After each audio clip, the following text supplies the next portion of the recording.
ইলিয়াস, ইলিয়াস, জি sir. আমি তোমার কি বলছিলাম মনে আছে কি? জি স্যার। রিস্কা এবং অটো মুক্ত বাংলাদেশ চাই। স্যার, কি করলো এটা? স্যার আসলে আপনার কথা আমি একমত না, স্যার। কেন? স্যার, এটা আমার গরিব দেশ, সাধারণ মানুষের দেশ। এটা একটা মেহনতির দেশ।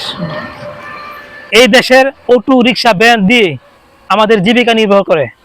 আর এই সাধারণ মানুষের পেটে লাথি দিয়ে আমি আমার চাকরি করতে চাই না, স্যার। তুমি জানো প্রতিদিন কয়টা অ্যাক্সিডেন্ট হয়? স্যার, সব ঠিক আছে স্যার, তবু আমাদের এই সমাজ দরিদ্র সমাজ, এই সমাজে দিনমজুরের পেটে লাথি দিয়ে আমি স্যার আমার চাকরি করতে চাই না, স্যার।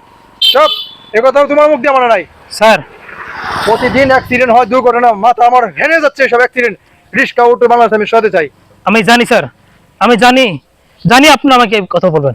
এর জন্য আমি এই চাকরি থেকে রিজাইন দেওয়ার ব্যাপার আমি নিয়ন্ত্রণ নিজেই সিদ্ধান্ত নিয়েছি। কারণ কি জানেন, যেদিন আপনি আমাকে হুকুম করেছিলেন, আমি সেদিনই আমার রিজাইন পেপার আমার পকেটে রেখেছি, স্যার। এই দেখেন আপনার রিজাইন পেপার, দেখেন দেখেন। আপনার কথা একমত নয়। আমি সাধারণ মানুষের পেটে লাথি দিয়ে আমার চাকরির কোনো প্রয়োজন নেই। আমার যেমন একটি মেয়ে, দুটি ছেলে আছে, তেমনি প্রত্যেকটা পরিবারে কারো না কারো ছেলে সন্তান আছে। সেই ছেলে সন্তানের পেটে লাথি দিয়ে আমি আমার চাকরি করতেছি না, স্যার। স্যার, এই দেখেন আমার রিজাইন পেপার। এই রিজাইন পেপারটা আমি আগেই লিখে রেখেছি। আমি আপনার এখানে চাকরি করবো না, স্যার। আমি চলে যাচ্ছি। শোনো, জি স্যার। সব জায়গায় মানবিক জ্ঞানে চলে না স্যার, এটা মানবিকের দেশ না। নিজে বাঁচলে বাপের নাম।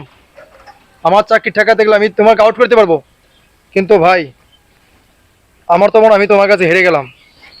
আমার স্যার আমাকে হুকুম করে এভাবে যে রিস্কা মুক্ত বাংলাদেশ চাই, কিন্তু আমিও রিস্কা চলতে হবে, কারণ রিস্কা তো প্রত্যেকটা পরিবার ফ্যামিলি চলে না। জি স্যার। আমাদের গরিব দেশ এটা বাংলাদেশ। জি স্যার। এই দেশে দিন মজুর সবাই এভাবে কাজ করতে হবে, তাই বলে কি রিস্কা চলে যাবে?